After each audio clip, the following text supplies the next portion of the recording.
1절에서 12절까지 한 절씩 보시겠습니다. 시편 97편 우리 한 절씩 교독하겠습니다.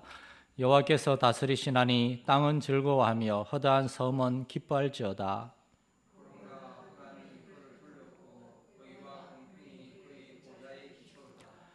불이 그의 앞에서 나와 사방의 대적들을 불사르시는도다.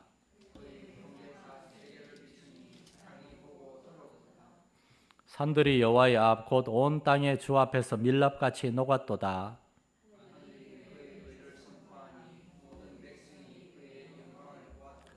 조각한 신상을 섬기며 허무한 것으로 자랑하는 자는 다 수치를 당할 것이라. 너희 신들아 여호와께 경배할지어다.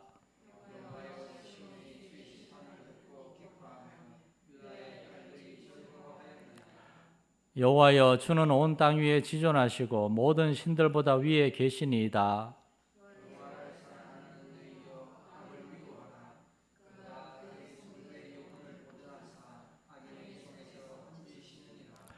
의인을 위하여 빛을 뿌리고 마음이 정직한 자를 위하여 기쁨을 뿌리시는도다.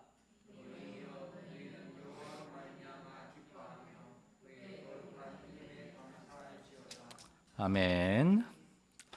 교회 소식 몇 가지 알려드리겠습니다. 우리 다음 주 주말에는 우리 청소년부 여름 수련회가 있고 그 다음 주에는 어린이부 성경학교가 있습니다.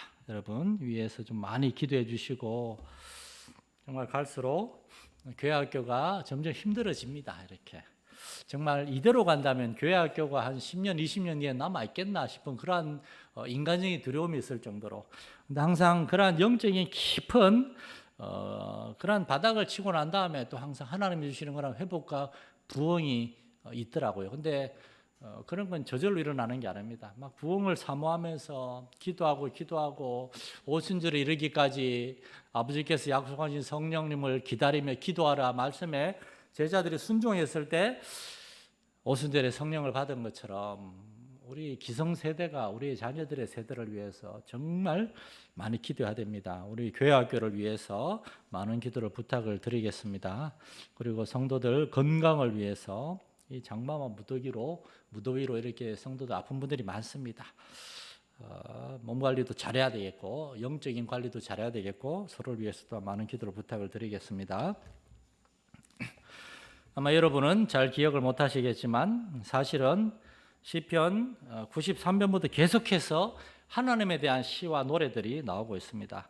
하나님의 거룩하신 성품들과 그리고 하나님의 행하신 일들에 대해서 시편 기자가 노래하고 있습니다. 이것은 정말 말 그대로 시편의 가장 중요한 특징, 시편의 다윗을 비롯한 시편의 이 저자들의 특징은 툭하면 하나님을 찾는 사람들이었습니다. 툭하면 하나님을 찾는 사람들이요.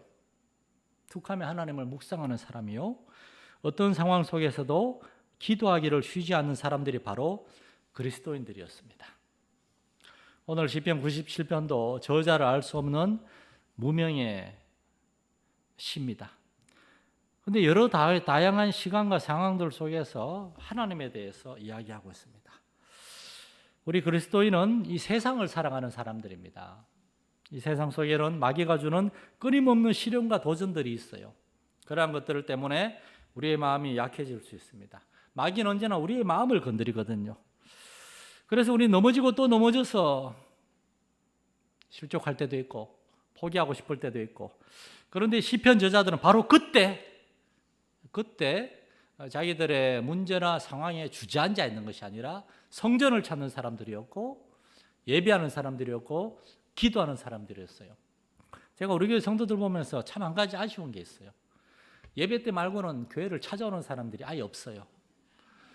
그러니까 저기 어떤 교회는 너무 성도들이 많이 찾아와가지고 목사님이 좀 성가시다 그러는데 제가 저보고 부럽다 그러길래 그런 소리 하지 마세요 그랬는데, 주중에 와서 좀 기도도 하고 하면 좋겠는데 뭐 저하고 식사도 한번 같이 하고, 주중에 다들 너무 바쁘시니까. 근데 주중에 일절 교회 사람을 볼 수가 없습니다.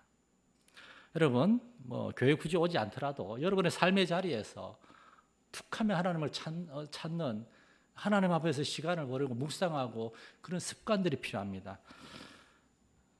뭐 이 교회 건물에 대해서 원래 제가 좀 준비한 게 있는데 이게 뭐 이 얘기는 뭐 나중에 언제 적당할 때 주일날 한번 하도록 하겠습니다. 히즈 윌이라고 하는 기독교 찬양 싱어 노래하는 사람들이 있습니다. 그분들의 노래 중에 노아라는 노래가 있습니다. 노아.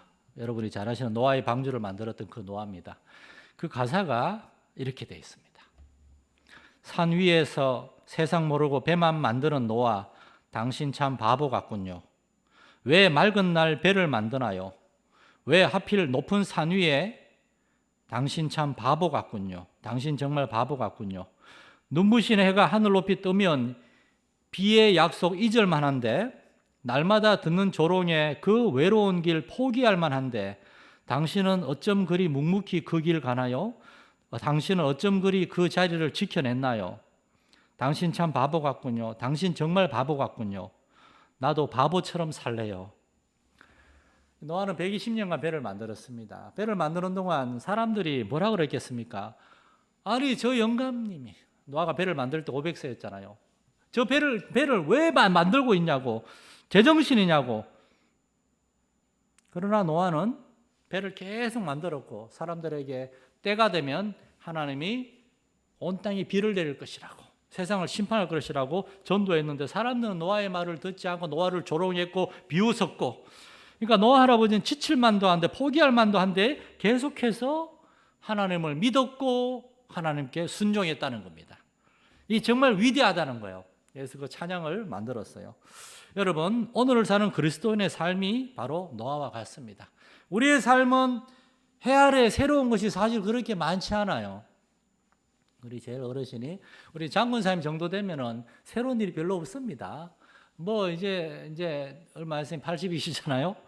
뭐 우리에게 주어진 하루 24시간, 일주일, 한 달, 1년, 이것이 계속 반복이 되어서 우리의 인생을 구성하고 있고,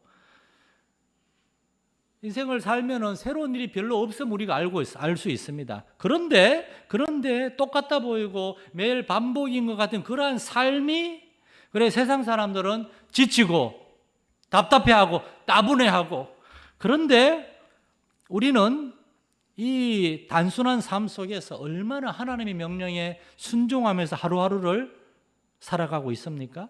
하나님이 노아한테 주신 명령은 한 가지였어요. 배를 만들라. 노아라는 사람은 노아의 방주로 알려져 있잖아요. 그러니까 노아가 900세가 넘게 살았는데 노아의 삶에서 가장 기억에 남는 것은 노아의 대홍수 때 노아가 방주를 만들었다는 것. 노아의 삶에서 하나님 주신 사명은 방주를 만들어서 노아와 그의 세 아들과 그 아내들을 다 살리라. 그래서 우리는 오늘날 현생 인류는 아담의 자손이면서 동시에 노아의 자손입니다. 노아를 통해서 하나님이 인류를 구원하시겠다는 그 계획이 문닫지 않았어요. 마귀는 노아의 시대에 온 세상을, 그냥 사람들을 다 죄인으로 만들어가지고 하나님이 세상을 심판하셨지만 그러나 노아의 순종으로 방주를 만들어서 살아남았어요. 여러분, 우리의 삶은 사실은 그런 겁니다. 우리의 삶 속에서 하나님 우리에게 주신 그 단순한 명령, 나의 삶의 자리에서 열심히 일하고 하나님께 순종하는 것, 그것이 우리의 삶의 이유입니다. 여러분은 오늘 무엇을 위하여, 누구를 위하여 열심히 사셨습니까? 이제 좀 있으면 여름 성경학교하고 학생회 수련을 하는데, 저는 몇 년 전부터 쭉 보니까 이제 주제들이 크게 다르잖아요. 우리 어린이들에게는 예수님을 전하는 그러한 주제가 많이 있고, 우리 청소년들에게는 주로 예수님을 전할 뿐만 아니라 여러분이 왜 공부해야 되고, 그 사춘기에 그 여러 가지 이제 10대 청소년들이 뭐 술이나 담배나 뭐 나쁜 것들, 요새 서울에서는 마약까지 유행하는데, 이런 나쁜 것들에 왜 우리가 우리 자신을 지켜야 되고, 우리가 이제 어른이 되기 전에 청소년들이 인생이란 무엇이고 뭘 준비해야 되는가. 올해도 우리 청소년부 우리 수련의 주제는 하나님께 나를 드려요. 하나님이 우리를 택하시고 우리를 특별하게 하셨고 하나님이 우리의 인생에 비전과 사명을 주셨다는 것, 그리고 우리는 그 뜻에 순종해야 된다는 것, 이런 게 주제입니다. 저는 그래요. 저는 우리 학생들에게 어른들이 열심히 공부하라 그러는데 그냥 공부하라는 말만 해서는 안 되고 왜 공부해야 되는지를 가르쳐 줘야 됩니다. 몇 년 전에 아니라 거의 꽤 한 10여 년 된 것 같네요. 서울에 이제 지금은 은퇴하셨지만 김동호 목사님이라고 장로교회에서 아주 말씀을 잘하시는 훌륭한 목사님이 계신데 이제 들어보실 겁니다만 높은 뜻 숭의교회라고 아주 목회를 잘하시는 분이 그분이 한동안 이런 주제를 많이 외쳤어요. 공부해서 남주자. 이분이 청소년들 수련회 많이 오셔가지고 청소년들한테도 설교하셨고 저도 서울에 있을 때 한번 학생들 데리고 와서 설교를 들었는데 공부해서 남주자. 여러분 왜 공부해야 되는지 아십니까? 여러분 열심히 공부해서 돈을 벌지 어떤 여러분의 자리에서 다른 사람을 도와주기 위해서 열심히 공부해야 됩니다. 공부해서 남주자. 공부해서 다른 사람 도와주자. 정말 굉장히 단순하지만 중요한 명령 같아요. 우리 아이들과 우리 학생들이 왜 공부를 해야 되고 왜 열심히 공부하고 열심히 살아야 되고 그리고 우리 어른들도 마찬가지고 왜 우리가 이렇게 참고 인내하면서 우리의 인생을 열심히 살아야 되는가? 그 이유가 있다는 겁니다. 왜 하나님이 우리를 당장에 데려가지 않으시고 세상에 계속 그냥 살게 하셨는가? 그 이유가 있다는 겁니다. 하나님의 나라와 하나님의 영광을 위하여 공부하고 일하고 돈 벌고 그 돈을 올바로 사용하고 하나님 원하시는 그런 삶이 있다는 겁니다. 어떤 할아버지 할머니가 있었어요. 할머니가 편찮아요. 할아버지는 노년에 할아버지도 몸이 약했지만 할머니를 참 아끼고 참 미안하게 생각했어요. 할머니한테 늘 젊을 때 할아버지가 할머니를 많이 힘들게 했거든요. 그래서 병든 할머니를 병수발하고 그런 동안 할아버지도 몸이 약해져 갔지만 할머니 때문에 그렇게 열심히 살고 있었는데 할머니가 돌아가셨어요. 그러고 난 다음에 할아버지가 살 의미를 잃어버렸어요. 이제 내가 더 이상 할 일이 없습니다. 살 소망이 없습니다. 당뇨에 신장도 안 좋고 몸이 건강하지 않은 그 할아버지는 그동안 아내를 돌보는 것을 자신의 삶의 이유, 삶의 목적으로 생각하고 있었는데 이제는 살 이유가 없네요. 저하고 이제 우리 교회 성도들이 그분에게 기도하며 복음을 전하고 있는데 아직 하나님을 모르는 사람들은 일 때문에 살거나 사람 때문에 살거나 또는 어떤 즐거움과 어떤 쾌락 또는 어떤 가치 무언가 내 이름의 업적을 남기겠다 그런 것 때문에 살아가는데 그러다 실패하거나 또는 그것을 얻은다 하면은 허무해가지고 난 더 이상 뭘 위해서 살아야 되나 그러고 있는데 여러분 여기에서 믿음과 불신앙이 드러나는 겁니다. 우리가 가진 모든 것들이 우리의 손에서 다 빠져나간 후에 우리의 삶의 의미와 우리의 삶의 이유가 무엇인가 그리고 요즘 우리나라에서도 여러분 지난 2년 동안 우리나라에서 스위스로 안락사 이민 간 사람이 56명인가 그러더라고요. 큰 질병 때문에 또는 나이가 많이 드셔가지고 이제 더 이상 살 소망이 없는 그런 사람들이 스위스로 가서 거기에서는 약물을 투입해서 안락사 그게 법으로 되거든요. 50명이 넘게 그렇게 갔다 그러더라고요. 최근에도 저희 고향 김천 옆에 외관이라는 곳에 한 간호사가 이렇게 암으로 거의 많이 어려운데 스위스로 안락사 죽으러 간다고 그렇게 신문 기사가 떴더라고요. 여러분 인생이란 이런 것입니까? 그렇지 않습니다. 인생이란 사람으로 시작해서 사람으로 끝나는 게 아닙니다. 하나님과 함께 시작해서 하나님께 끝나는 거, 하나님과 함께 끝나는 거 이게 인생이고 이것을 알고 이것을 전해야 되는 사명이 저와 여러분한테 있는 줄 믿으시기 바랍니다. 어떤 상황 속에서도 우리가 삶의 희망을 놓지 않을 수 있는 이유는 나의 인생은 나의 것이 아니고 하나님의 것임을 알기 때문입니다. 지난주에 새벽 기도회 때 말씀을 준비하면서 이번 주네요. 며칠 전에 세례 요한에 대해서 잠깐 묵상을 했어요. 세례 요한이 30세의 나이에 예수님보다 6개월 먼저 태어났잖아요. 하나님의 부름을 받고 요단강에서 사람들에게 회개의 복음을 전하고 예수님의 그리스도가 오실 것을 전하고 사람들에게 세례를 주다가 그리고 그 헤로드 왕이 잘못한 것에 대해서 막 책망하다가 헤로드한테 붙잡혀 갔습니다. 예수님에게 세례를 주고 난 다음에 얼마 안 돼서 붙잡혀 갔어요. 그러니까 세례 요한이 사역을 시작하고 6개월 있다가 예수님이 사역을 시작했는데 예수님이 세례 주고 얼마 안 됐으니까 세례 요한은 자기가 복음을 전하고 일을 시작한 지 1년도 채 안 돼가지고 잡혀가서 감옥에 있다가 감옥에서 헤로디아의 딸 헤롯의 의붓 딸 살로메라고 하는 여자가 우리 보배처럼 아름다운 그런 춤이 아니라 막 이상한 춤 추고 아버지한테 세례요한의 목을 주세요.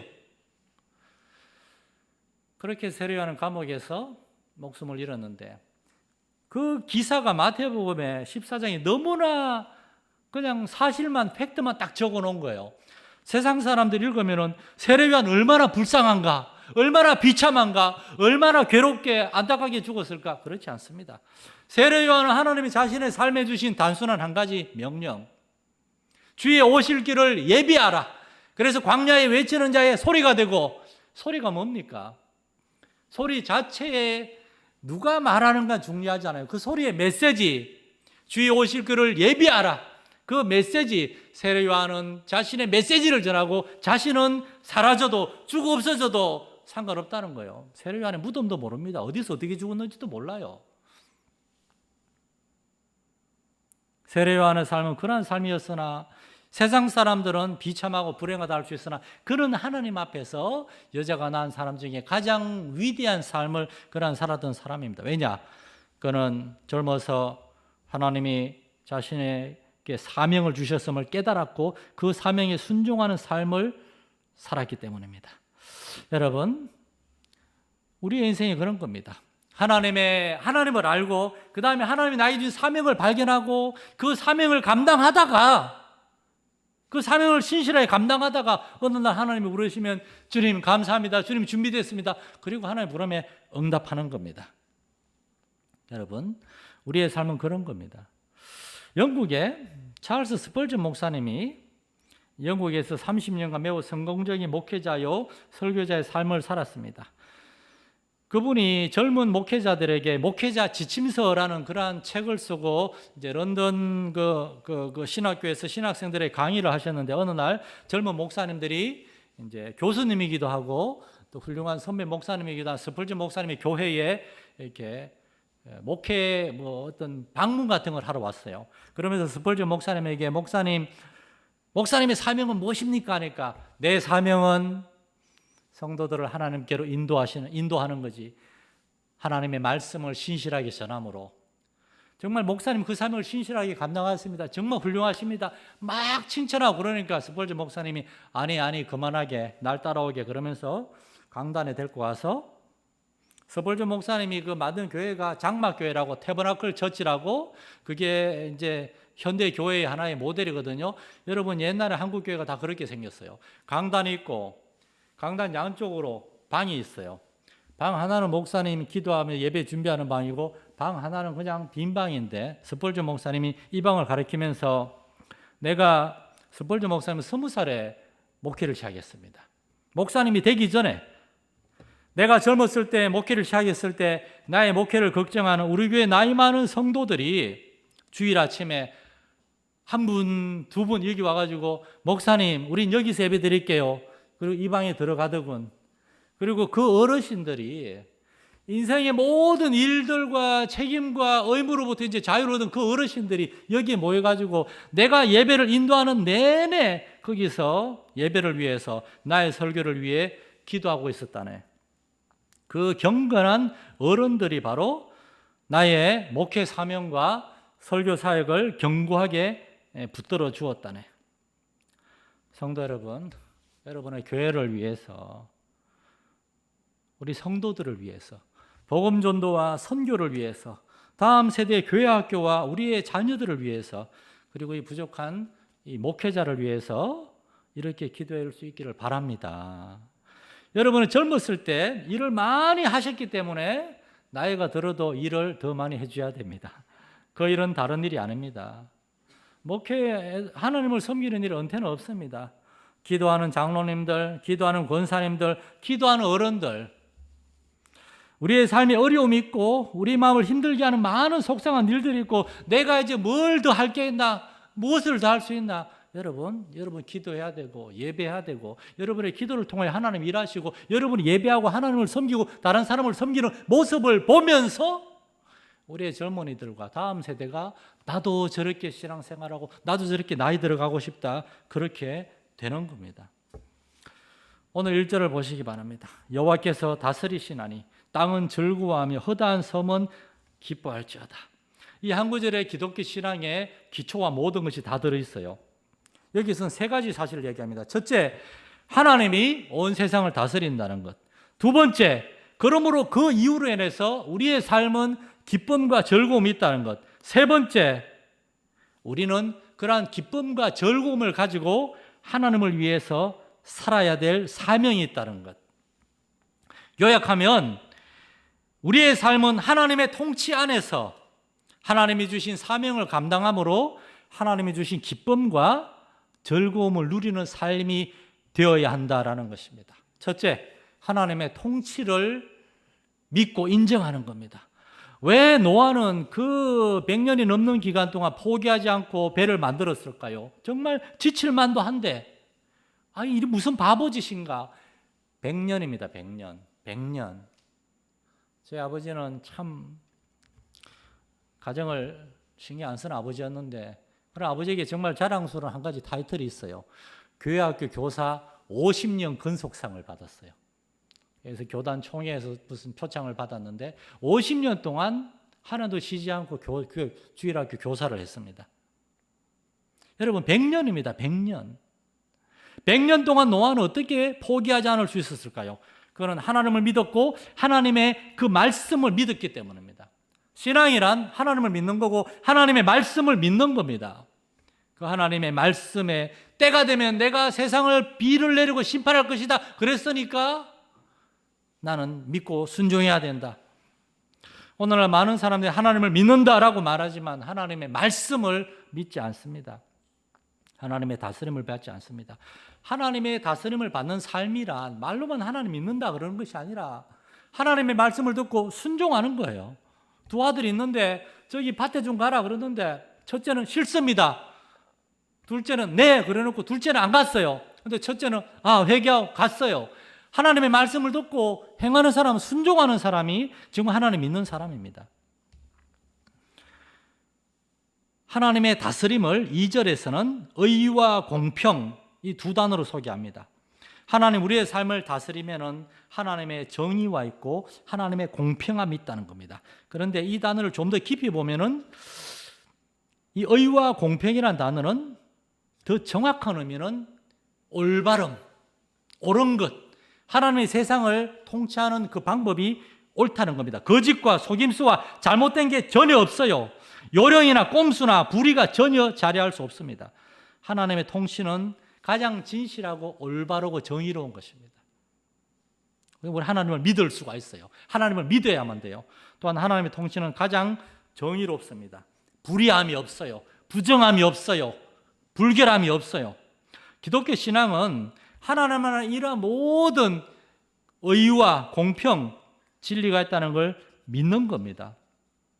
그래서 하나님께서 하나님의 뜻이 하늘에서 이루어진 것처럼 땅에서도 나의 삶에서도 이루어지길 원합니다라고 기도하고 우리가 순종하는 것, 그것이 바로 하나님의 다스림을 받는 삶입니다. 그런데 예수를 믿는다고 말은 하고 교회는 다니는데 하나님에 대해 알려가지 않고 하나님에 대해 깊이 묵상하지 않고 하나님의 말씀에 대한 갈급함이 없고 일주일 내내 오늘날 교회에 설교가 얼마나 많습니까? 얼마나 설교가 많아요. 그 말씀 중에 몇 구절이 여러분의 마음에 가닿고 있습니까? 하나님의 말씀을 이렇게 많이 듣는데 일주일 내내 하나님의 말씀에 대해서 잊어버리고 살 때가 얼마나 많습니까? 3절에서 12절을 보시면 다른 얘기가 아닙니다. 3절에서 12절은 두 가지의 상반된 사실을 얘기합니다. 불의한 죄인들, 악인들의 삶과 의인들의 삶을 비교하고 있어요. 3절에서 6절 사이에서는 하나님의 공의로운 성품 그리고 하나님의 다스림을 설명합니다.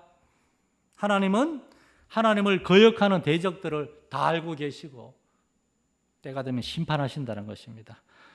또한 하나님은 그 창조한 이 세상 안에서 반드시 하나님의 공의로 통치하신다는 겁니다. 우리가 하나님께 순종하면은 하나님 우리의 삶을 다스려 주세요. 사람의 방법으로 인간적인 요령과 꼼수 그러한 것들로 우리의 삶을 살려고 하지 말고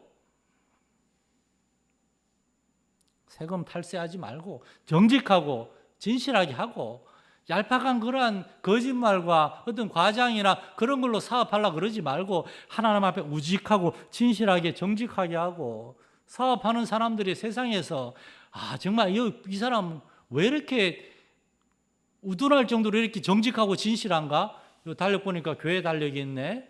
이 교회 다니는 사람들인가 보네.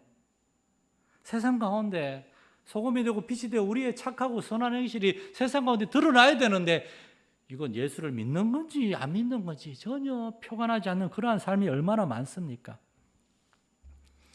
기독교는 세상은 끝이 있고 그 끝날에 하나님의 심판이 있음을 믿는 사람들입니다. 그런데 그 하나님의 심판에 대해 성경은 어떻게 말하는가 하면 베드로전서 4장 7절, 17절, 18절에 하나님의 집에서 심판을 시작할 때가 되었나니, 여러분 얼마나 무서운 말씀입니까? 하나님의 집에서 심판이 먼저 시작됩니다.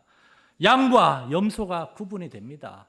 말로만 하나님을 믿는다고 나더러 주여 주여 말은 했으나 가난하고 소외되고 어려운 사람들, 정말 복음이 필요한 사람들한테 눈꼽만큼도 관심이 없고 자기 자신만을 높이는 그러한 신앙생활을 했는지, 아니면 자신을 온전히 감추고 정말 이 땅에 가장 낮은 자리에 오셨던 예수 그리스도의 뒤를 따라서 십자가의 길, 고난의 길, 좁은 문을 그렇게 걸어가는 삶을 살았는지, 가장 작고 소외되고 보잘것 없는 사람은 그들을 도와주고 섬기는 그러한 복음에 합당한 삶을 살았는지, 하나님의 집에서부터 심판이 시작됩니다. 그러고 난 다음에 만일 우리에게 먼저 하면 복음을 순종하지 않는 그들의 마지막은 어떠하겠느냐? 성경은 분명히 말씀합니다. 하나님은 통치하시는 하나님이시고 그렇기 때문에 심판하시는 하나님입니다. 그래서 하나님의 다스림을 받는다는 것은 하나님의 통치에 대해서 기뻐하고 감사할 뿐만 아니라 때가 되면은 하나님의 심판이 있다는 것을 알고 두렵고 떨리는 마음으로 우리의 구원을 이루는 삶, 우리의 구원을 이루라, 그 말은 정확하게 좀 쉽게 표현하면 우리의 구원을 이루어가는 삶, 살아가는 삶, 말로만이 아니라 참으로 구원받은 자의 삶을 살아가는 겁니다. 그런데 이 안에는 하나님의 통치를 믿기에 기쁨과 즐거움이 있는 겁니다. 7절 말씀에 보면 많은 사람들이 조각한 신상이나 허무한 것을 믿고 섬기고 그러고 있는데, 즉 하나님의 통치와 심판을 믿지 않는 사람들은 이 세상의 우상들과 이 세상이 약속하는 것들, 돈 많이 벌면 행복할 것이다, 가진 것이 많으면 행복할 것이다, 높은 자리에 올라가면 행복할 것이다, 그런 걸 추구하라. 오로지 그냥 높은 자리, 그냥 가난하고 소외된 사람 생각하지 않고 복음에 대해 전혀 잊어버리고 그렇게 살아가는 그러한 삶을 살라고 얘기하는 그러한 세상 속에서 기독교 복음은 그렇지 않다는 것입니다. 낮은 곳으로 세상 사람들 오직 자기 자신을 위하여 돈 벌고 돈을 쌓아두고 주변에서 하나님 없이 죽어가는 사람들 전혀 알지 못하고 오직 자기 자신과 이 세상에서의 그런 부와 명예, 영광을 위하여 살아가고 그런 것들을 자랑하는데 때가 되면은 하나님이 심판하신다는 겁니다. 그러나 통치하시는 하나님, 심판하시는 하나님을 알고 경배하는 사람들, 그리고 그 하나님 안에서 시련과 고난이 있어도 하나님으로 인하여 하루하루 하나님의 단순한 명령에 순종하고 저녁이면 하나님이 주신 시간과 생명 안에서 하나님이 주신 삶을 최선을 다해 살았음으로 인하여 가족들과 함께 기뻐하고, 혹시나 가족들이 멀리 있으면 가족들에게 카톡으로 얘들아, 아빠가, 엄마가, 할아버지가, 할머니가 너희 위해 기도하면서 하루 보냈다, 너희도 그렇게 하루 행복하게 살았길 바래, 지금도 너희를 기도하면서 잠자리에 들게, 그렇게 사랑하는 사람들 기억하고 그러고 하루를 마치는 것, 그 안에 있는 기쁨과 즐거움을 아는 삶, 여러분 그런 게 신앙생활입니다. 그러한 사람들은 우리의 삶에서 하나님이 나에게 주신 사명이 무엇인가? 하나님은 10절에 보면 여호와를 사랑하는 너희여 악을 미워하라, 그가 그의 성도의 영혼을 보존하사 악인의 손에서 건지실 것이다. 그리고 의인을 위하여 빛을 뿌리고 마음을 정직한 자를 위하여 기쁨을 뿌리실 것이다. 이 하나님의 약속을 믿는 겁니다. 신앙생활이 허무한 것이 아니라, 무의미한 것이 아니라, 신앙생활은 하나님 안에서 하는 거예요. 하나님 안에서 우리가 하나님을 사랑하고 악을 미워하고 하나님을 섬기기 위하여 하나님이 주신 단순한 명령에 순종하여 살아가려고 할 때 하나님이 다 알고 계시고 하나님이 돌보시고 하나님이 책임져 주시고 그렇게 하나님과 교제 안에서 살아가는 것. 중세 로렌스 형제들처럼 로렌스 형제가 하나님의 임재 연습이라는 책을 썼잖아요. 그 로렌스 형제의 직업이 뭡니까? 요리사였어요. 요리사. 그 중에서도 그 수도원에서 가장 낮은 자리에 있는 막내 요리사, 감자 깎는 게 주된 일이었어요. 감자 깎면서 하루 종일 감자 깎으면서 그 수도원에 있는 모든 수도사들을 위해 기도하고 그 수도원을 방문하는 모든 방문객들을 위해 기도하고 감자를 깎으면서 하나님의 임재 안에 살았고 하나님께 순종하는 그러한 삶을 살았고 물론 나중에 이제 더 높은 자리에 더 훌륭한 일을 감당했지만 자기들의 간증을 책으로 쓴 게 하나님의 임재 연습, 요리사, 감자 깎는 사람이 쓴 거예요. 우리가 하는 그 일들을 통해서 이게 무슨 의미가 있나? 여기에서 하나님을 섬기고 이것을 통해서 사람들에게 하나님을 소개하고 아이들에게 자녀들에게 하나님 모르는 사람들에게 하나님에 대해서 이야기할 수 있는 기회를 갖고 그 기회를 소중하게 사용하고 그렇게 하나님을 섬기는 우리를 하나님께서 기억하시고 빛을 뿌리시고 다시 말해서 때가 되면은 우리가 하는 일을 반드시 하나님이 알아주시고 또한 모든 사람들도 그걸 알게 되고 그리고 하나님이 우리의 마음에 기쁨을 뿌리시는도다. 우리의 삶에 얼마나 기쁨이 없습니까? 이 기쁨은 오직 하나님만에 주실 수 있는 것입니다. 이 무명의 저자가 하나님만 이렇게 살아갔던 것처럼 우리 성도들도 하나님 앞에서 하루하루를 감사하면서 살아갈 수 있는 저와 여러분 될 수 있기를 소망합니다. 하나님 아버지 여호와께서 다스리시나니 우리의 삶에 이거 하나면 충분하지 않습니까? 이 믿음이 부족해서 얼마나 낙심하고 낙담하고 두려워하고 염려와 근심과 걱정에 빠질 때가 많았습니까? 하나님 안에서 참으로 기뻐하고 감사하고 즐거워하지 못할 때가 많았음을 고백합니다. 그렇게 우리가 살아가는 모습을 세상 사람들이 보면서 하나님 믿는다고 하면서 도대체 우리와 다른 것이 무엇이요? 오 하나님 아버지 우리가 그러한 질문을 받지 않게 하여 주옵소서. 시련과 환난 고난 속에서도 하나님의 다스림으로 인하여 모든 상황을 주관하시는 하나님을 신뢰함으로 인하여 기뻐하고 감사함으로 인하여 우리 속에는 기쁨과 소망의 이유에 관하여 사람들 우리에게 질문할 수 있는